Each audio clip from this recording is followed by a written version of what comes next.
हम एक ऐसा टॉपिक करने वाले हैं विच इज़ मोस्ट इम्पॉर्टेंट और उसको हम ट्रिक के साथ थोड़ा सा करने की कोशिश करेंगे क्योंकि बहुत ज़्यादा कन्फ्यूजन होती है जब हम एग्जाम देने जाते हैं और जब हमारे सामने क्वेश्चन आता है ना इससे रिलेटेड तो हमारा बैंड बज जाता है। हम उस टाइम पर सोचते हैं यार ये क्या था क्या था क्या था, इस तरीके की दिक्कत आती है ना।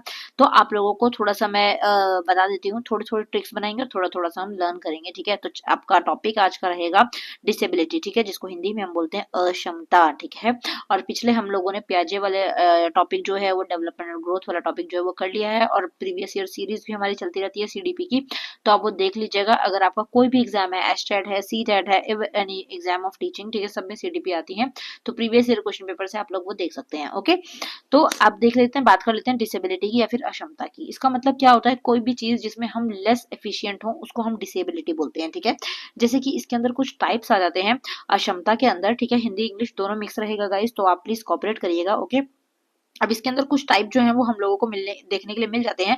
जैसे कि डिसेबिलिटी के अंदर कौन कौन सी डिसेबिलिटी हमें देखने के लिए मिलती है। ठीक है, अब कौन कौन सी चीजें जो है वो हमें देखने के लिए मिलती हैं। सबसे पहली चीज अगर हम बात करें तो आप लोगों को ध्यान रखना है कि विजुअल, ठीक है, विजुअल को मैं हिंदी में बता देती हूँ, बोलते हैं दृष्टि से रिलेटेड। ठीक है, दृष्टि अक्षमता मतलब कि हमें जब देखने में प्रॉब्लम होती है तो उसको बोलते हैं विजुअल डिसेबिलिटी। ठीक है, उसके बाद आता है ऑडिटरी। ठीक है, ऑडिटरी, ऑडिटरी यहाँ पर मतलब होता है श्रवण अक्षमता, मतलब कि जब हमें सुनने में प्रॉब्लम होती है तो वो होता है ऑडिटरी डिसेबिलिटी। ठीक है, क्वेश्चन इसी से मिलते जुलते आते हैं कि what is a visual disability. ठीक है, विजुअल डिसेबिलिटी वाले बच्चे जो हैं या फिर दृष्टि अक्षमता वाले बच्चों को जो है किस तरीके के चीजें जो है पढ़ाई जानी चाहिए, तो वो आ जाएगा उसके अकॉर्डिंग। तो आपको अगर इन चीजों का मतलब ही नहीं पता होगा so you can't solve the question. Okay, उसके बाद आता है इंटेलेक्चुअल डिसेबिलिटी। ठीक है, कौन सा आ जाता है, इंटेलेक्चुअल डिसेबिलिटी। अब इंटेलेक्चुअल का मतलब यहाँ पर सिंपल सा है मानसिक, जब हम बुद्धि से जो है बच्चा वीक है तो उसको इंटेलेक्चुअल डिसेबिलिटी कहेंगे। ठीक है, उसके बाद में आता है लोकोमोटर, लोकोमोटर डिसेबिलिटी। लोकोमोटर का मतलब होता है गामा क्षमता। ठीक है, जब मेजर स्किल्स जो होती हैं वो बच्चा नहीं कर पा रहा है, ठीक है, तो उसको बोलेंगे लोकोमोटर डिसेबिलिटी। और उसके बाद एक और आ जाता है लर्निंग डिसेबिलिटी, जिसके टाइप्स होते हैं और जो हमें बहुत ज्यादा दिमाग खराब करते हैं। ठीक है, लर्निंग डिसेबिलिटी, लर्निंग डिसेबिलिटी मतलब अधिगम अक्षमता। ठीक है, सीखने की कुछ कुछ चीजें जो है उसके अंदर प्रॉब्लम आती है। ओके, अब कौन कौन सी चीजें सीखने वाली जो है जिनमें हमें प्रॉब्लम आती है, तो उसके कुछ टाइप्स आ जाते हैं आगे, जिसके अंदर आगे जो है एक्सप्लेन करने के लिए बोल रखा है कौन कौन सी चीजें एक्सप्लेन करने के लिए अगर जो है वो लर्निंग डिसेबिलिटी के टाइप हैं। ठीक है, लर्निंग डिसेबिलिटी जो कि बहुत ज्यादा बेकार लगता है ये जब क्वेश्चन में आता है, तो इसके लिए आपको लोगों को मैं ट्रिक से करवाने की कोशिश करूंगी, तो आप ध्यान से देखिएगा। ठीक है, लर्निंग डिसेबिलिटी। ओके, अधिगम अक्षमता। अब इसके अंदर कौन कौन से टॉपिक्स हैं, कौन कौन सी चीजें जो है हमें परेशान करती हैं और कौन कौन से टाइप जो है वो हमें परेशान करते हैं। सबसे पहली चीज अगर मैं बात कर लूं तो आ जाता है डिसलेक्सिया। ठीक है, हिंदी और इंग्लिश दोनों में सेम ही रहता है ये, डिसलेक्सिया। ठीक है, स्पेलिंग इस तरीके की रहेगी, कुछ आड़ी तिरछी सी, डिस फिर लेक्सिया। अब इसके अंदर क्या प्रॉब्लम होती है, देखो ट्रिक बता देती हूँ मैं आप लोगों को। ठीक है ना, किसी किसी की ट्रिक खुद से मैंने बना ली है, खुद को थोड़ी बहुत आप भी देख लीजिएगा। अब इसके अंदर एक वर्ड आ रहा है लेक्स, इसको हम लेक्स को करेंगे लक्स साबुन से। ठीक है, लक्स साबुन देखा है ना, दीपिका पादुकोण ऐड देती है, तो जब वो आप लोगों को जब देखने के लिए मिलता है कि हाँ भाई डिसलेक्सिया और इस तरीके के आप लोगों को देख रहे हैं कि हाँ लक्स आ रहा है, तो लक्स के अंदर जो है तीन जो है आपको लेटर दिख रहे हैं, 3 लेटर का एक वर्ड दिख रहा है। तो जब बच्चे को जो है वो पढ़ने में दिक्कत होती है, जैसे कि वॉज को वो 100 पढ़ लेता है। ठीक है, इस तरीके की दिक्कत जब प्रॉब्लम फेस करनी पड़ती है, मतलब कि जब सेंटेंस जब वर्ड्स पढ़े नहीं जाते बच्चे से, मतलब LAX लिखा है या XAL लिखा है, ऐसी सी दिक्कत आती है जब बच्चे को पढ़ने में प्रॉब्लम आती है, लक्स पढ़ना नहीं आ रहा बच्चे को। ठीक है, वो लक्स को क्लल पढ़ रहा है या फिर वॉज को 100 पढ़ रहा है, तो ये आपको लक्स को वॉज से रिलेट करके देखना है कि 3 लेटर वाले जो शब्द है वो आगे पीछे होकर पढ़ रहा है, तो उसमें क्या है वो लर्निंग डिसेबिलिटी डिसलेक्सिया। डिसलेक्सिया क्या होता है, जिसके अंदर हमें पढ़ने में प्रॉब्लम आती है। ठीक है, बच्चे को एक पढ़ाई करने में, मतलब लेटर्स को रिकॉग्नाइज करने में प्रॉब्लम सामना करना पड़ता है। ठीक है, ओके, आई होप इतना समझ आया।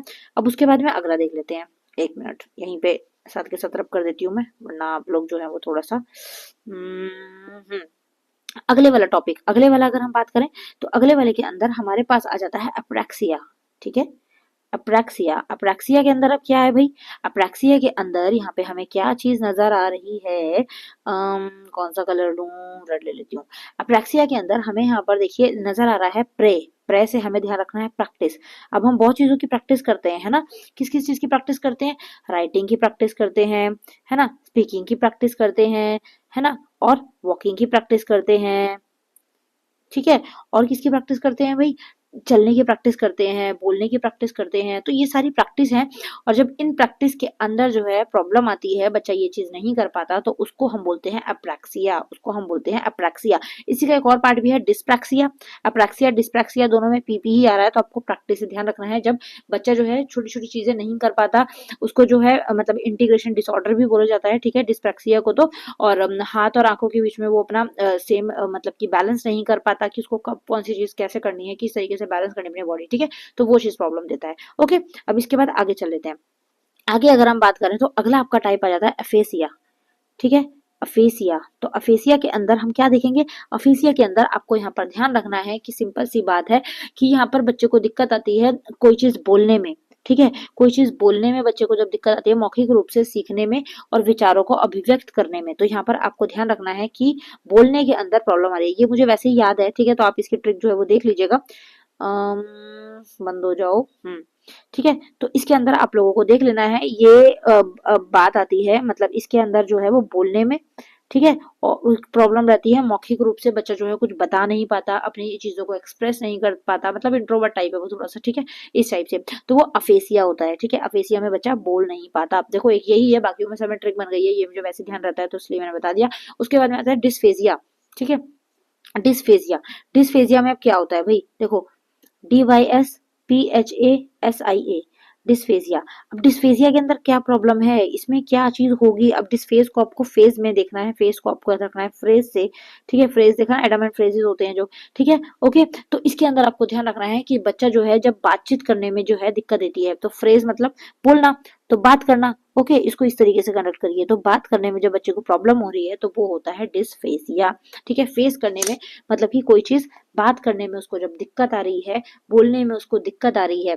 ऊपर तो था वो क्या था, अपनी वो बातें ही नहीं रख पाता था, और यहाँ पर जो है मस्तिष्क में उसको कोई चोट चोट लग गई है जिस वजह से उसको बात करना नहीं आ पा रहा है, वो बोल नहीं पा रहा है, मतलब बातचीत नहीं कर पाता वो, ठीक है, डिसऑर्डर वाली टाइप है। ओके, ठीक है, उसके बाद आगे अगर हम देख लेते हैं तो उसके बाद आ जाता है, अब इजी है, एक आ जाता है डिस्ग्राफिया, ठीक है, डिस्ग्राफिया के बाद आता है डिस्कैलकुलिया,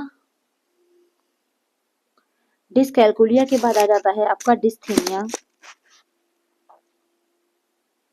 ये ऐसे ही रहेंगे, ठीक है ना, ये ऐसे ही रहेंगे, तो आप लोगों को ऐसा नहीं है कुछ कि वो रखना पड़ेगा, मतलब आगे पीछे करके हिंदी इंग्लिश में, तो सेम सेम ही रहेगा, आप लोगों को ऐसे याद रखना है। अब ग्राफ, ये आपको ग्राफ से रिलेट करना है, ग्राफ क्या करते हैं हम, मेक करते हैं या फिर हम ड्रॉ करते हैं, तो जब बच्चे को लिखने में प्रॉब्लम आती है तो वो क्या है, डिस्ग्राफिया है, ठीक है, राइटिंग में प्रॉब्लम आ रही है, कैलकुलिया, यहाँ पे साफ साफ वर्ड आ रहा है कैलकुलेशन, तो जब बच्चे को मैथ्स में मतलब कुछ सॉल्व करने में, मैथ्स के न्यूमेरिकल सॉल्व करने में दिक्कत आती है, तो उसको हम बोलते हैं डिस्कैलकुलिया, ठीक है। और उसके बाद में डिस्थीमिया के अंदर जो है बच्चे को आपको ध्यान रखना है उसकी जो मनोस्थिति होती है, मतलब मेंटली जो है वो ठीक नहीं होता, ठीक है, इसके अंदर आपको ध्यान रखना है एंजाइटी होता है, एंजाइटी की प्रॉब्लम रहती है, डिस्थीमिया, आपको अस्थमा से याद कर लो, ठीक है, तो थोड़ा सा बच्चे में तनाव रहता है, बच्चे में थोड़ा सा मेंटली जो है वो थोड़ा वीक रहता है, ओके, इस तरीके से आपको याद रखना है। एक और होता है जिसमें होता है डिस्मोर्फिया, जिसके अंदर बच्चे को जो है एक भ्रम सा हो जाता है, जिसमें बच्चे को लगता है कि उसके जो पार्ट्स हैं वो एक प्रॉपर नहीं है, या फिर उसके बॉडी पार्ट्स जो हैं वो छोटे हैं, इस तरीके से वो थोड़ा सा उसमें कर लेता है,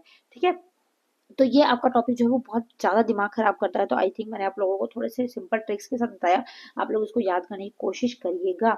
ओके, उसके बाद एक टॉपिक आ जाता है जो कि बहुत इंपॉर्टेंट भी है और इजी भी है, जिसके अंदर आता है गिफ्टेड चिल्ड्रन, ठीक है, गिफ्टेड चिल्ड्रन। अब गिफ्टेड चिल्ड्रन कौन से होते हैं भाई, गिफ्टेड चिल्ड्रन वो होते हैं जिनकी क्रिएटिविटी जो है वो ज्यादा होती है, याद करने में बहुत अच्छे होते हैं, पॉजिटिविटी बहुत रहती है, आईक्यू लेवल जिनका 140 से ऊपर रहता है, ठीक है, जिनमें डिबेट वगैरह करने की एकदम एकदम इंस्टेंट उनके अंदर आइडियाज आते हैं, ठीक है, वोकेबलरी जिनकी बहुत अच्छी होती है, जो एनालिटिकल जो है अपना मेंटल एबिलिटी बहुत स्ट्रॉन्ग कर सकते हैं। ओके, तो ये सारे जो है वो किसके उदाहरण है, वो है गिफ्टेड चिल्ड्रन के मतलब की क्वालिटीज। ओके, तो इसको आपको ध्यान रखना है, क्वेश्चन भी बनता है कि गिफ्टेड चिल्ड्रन बच्चों में क्या क्या क्वालिटी होती है, इस तरीके से भी क्वेश्चन बनता है। ओके, तो आई होप ये topic this will be helpful for you for your upcoming exam, and for more topics and for more updates please subscribe the channel, and if you have any type of doubt और if you want to any type of guidance related to teaching exams और teaching study, so please comment in below, ठीक है, see you in next video, thank you so much, bye bye।